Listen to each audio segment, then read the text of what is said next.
Hey guys, how's it going? Well, today has been a slow day in terms of work. Just got back from my internship. Boom! And so I have a little bit of time to kill before I have to do all sorts of things tonight in preparation for tomorrow. I have most of my classes on Tuesday and Thursday, so Tuesday and Thursday are the brutal days.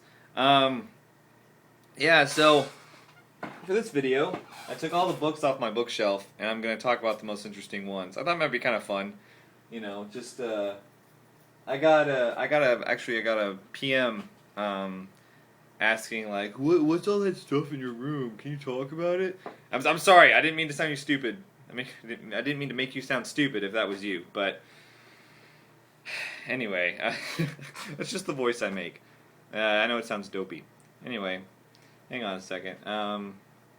Yeah, I'm uploading Fear Part 4 onto Harshly Critical right now, which I think everybody that's watching this is subscribed to me on there, so you should know what I'm talking about. And if you don't, well, it's a video game channel I have.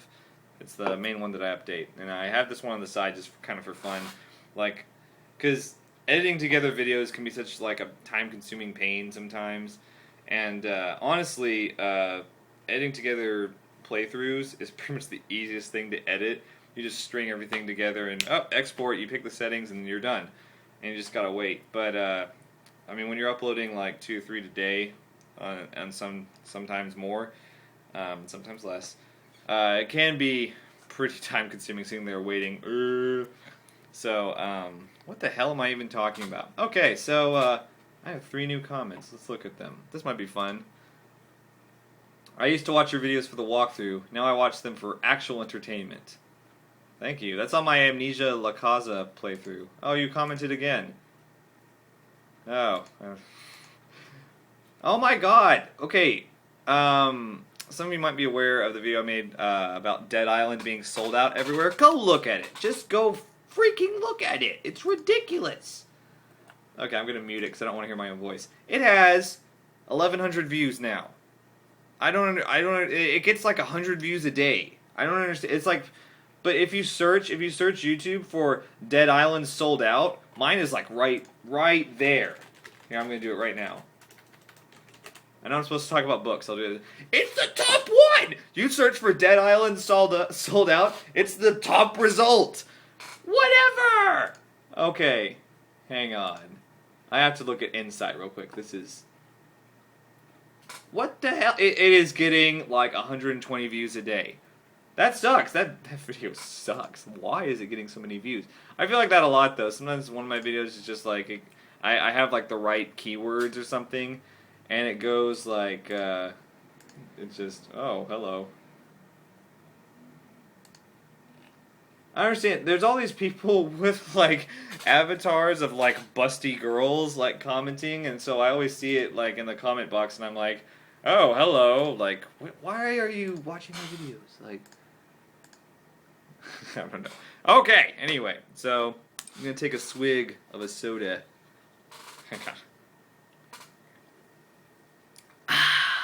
Okay. You know how you hear that noise? I'm an advertising major, so. You know how you hear that noise in like every soda advertisement? Nobody actually makes that noise in real life. I have never once heard someone go after like taking a swig. It just doesn't exist. They're trying to make it happen. It's not going to happen. Okay, let's see. Hang on. Okay, I'll talk about the most interesting ones, or the ones that I think will make me appear the most interesting. Okay. This is a really, really short read. It's about 60 pages. I definitely recommend getting it if you can get it for cheap. This is hardcover, so it's actually a debate between Christopher Hitchens, who is a well-known atheist, and Douglas Wilson, who I've never heard of, who argues on the base of Christianity, and it's a debate between them. The topic is Christianity good for the world? And I really recommend reading it if you're a Christian or you hate Christians or whatever, because it's interesting and it's quick, it's fun. I normally like Christopher Hitchens, but I feel like he didn't do an amazing job in this debate. And I came in expecting him to tear Douglas Wilson apart, but it didn't happen. I don't think, because I think Douglas Wilson brought up a bunch of points that Christopher Hitchens was just like, well, that doesn't matter, so I'm not going to respond to that. And I really wanted him to pursue some of the subjects more, so I was a little bit disappointed in him. But obviously, I don't think either of them won. I don't think it's really a debate that can be won when you've got two people on such opposite sides like that.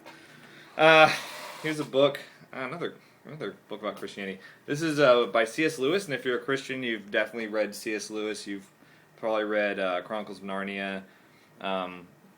He's also written Mere Christianity, which I have around here somewhere.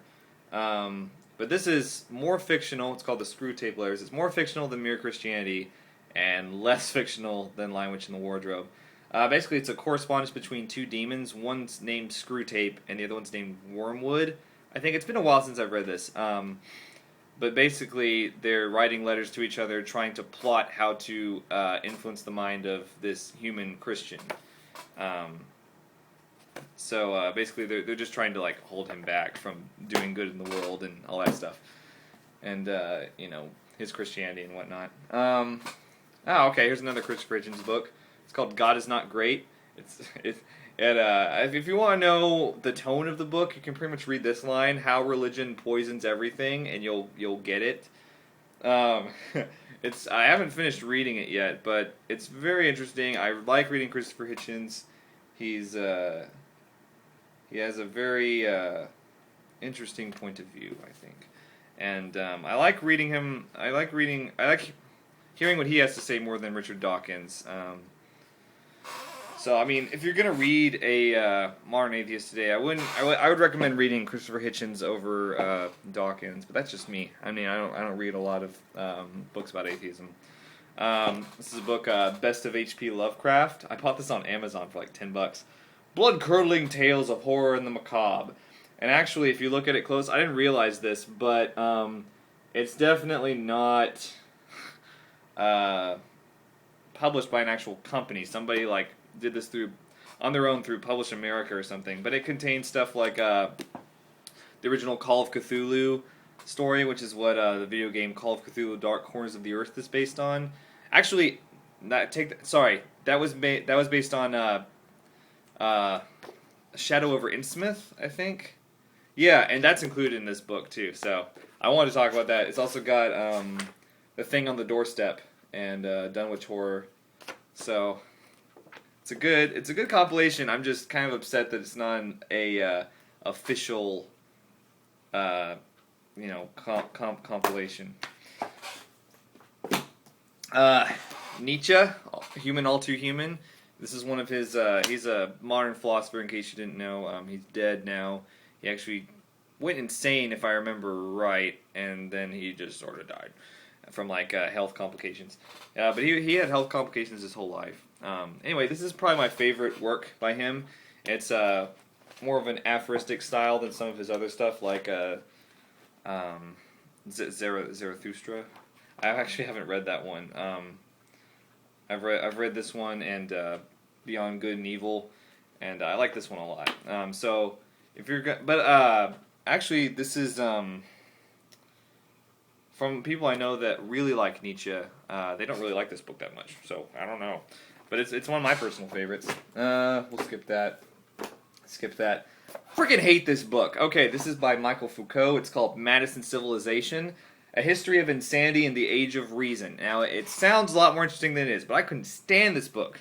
I hated it, and I was so excited to begin reading it, but I just hate how he writes. I hate it.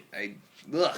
And it's not like I can't handle philosophical books. I mean, I enjoy reading Immanuel Kant, and I enjoy reading Nietzsche, and I enjoy reading Descartes, and I enjoy reading Derrida, but I cannot read Michael Foucault. It's actually interesting because Jacques Derrida, the French deconstructionist, he wrote something in response to Foucault about this book, and I agreed with everything Derrida said. So I'm sorry if you're not into philosophy. I'll try to get away from those books.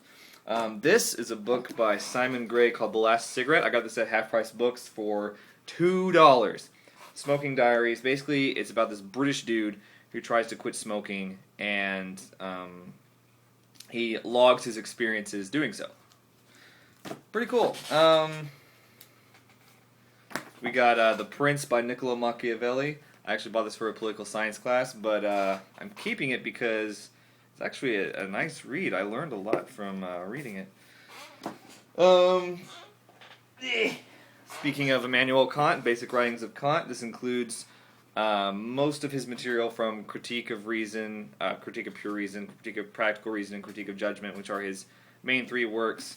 If you've never read Kant before, he can be a little bit difficult, I think. But for the most part, like, the way I had to read him, I'm not a philosophy major or anything, I'm a philosophy minor, but the way I had to read him was just like every line, dissect every phrase, because he packs so much into those few sentences. He's a very slow read, I have to say. And actually, I have my phone here on top of several books. I got the complete works of Plato, which is right here. I don't know if you can hear that. I'm tapping it. And Harry Potter, The Half-Blood Prince, Harry Potter and the Deathly Hallows, which are actually the only books in the series that I own. The other ones are just at my family's house. And actually, I wanna show this one up.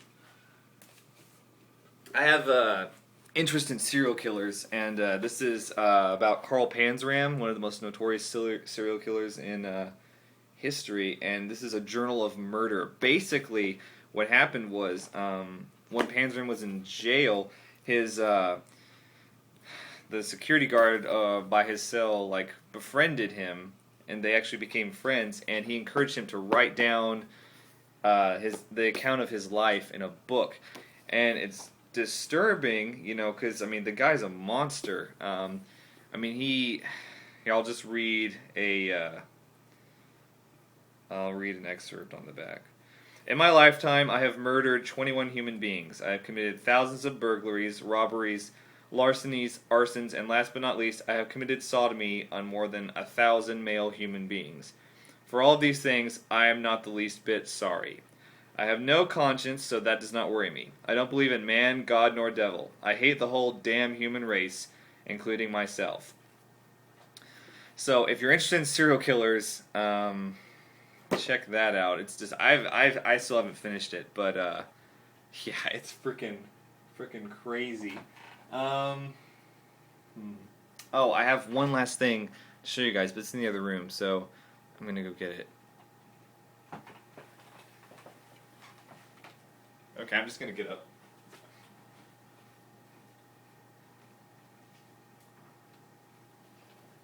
Okay, if any of you guys are into advertising or marketing or anything creative, I got this book called The Creative Companion by David Fowler. And if you don't know what this book is, you can only get it at the advertising agency Ogilvy and Mather in New York.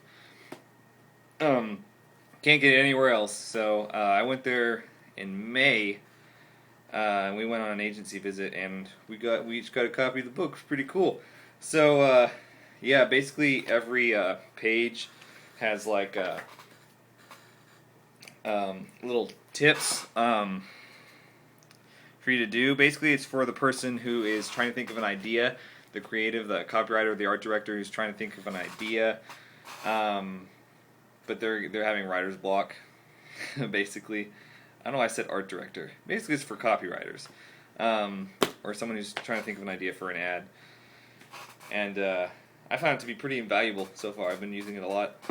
Anyway, so that's about it. Well, is there anything else? This is a long-ass video, isn't it? Yeah, that's pretty much it. There's a couple other books up there, but, Okay, well, thanks for watching. I'll post this as soon as I can. Is this upload done yet? Thank God. Yeah, Fear Part 4 is up. So, there, yes, it's uploaded. All right, it's still processing, so, and it's not published yet. But by the time this is uploaded, it will be. So, all right, I'll see you guys later. Hang on. Oh, God.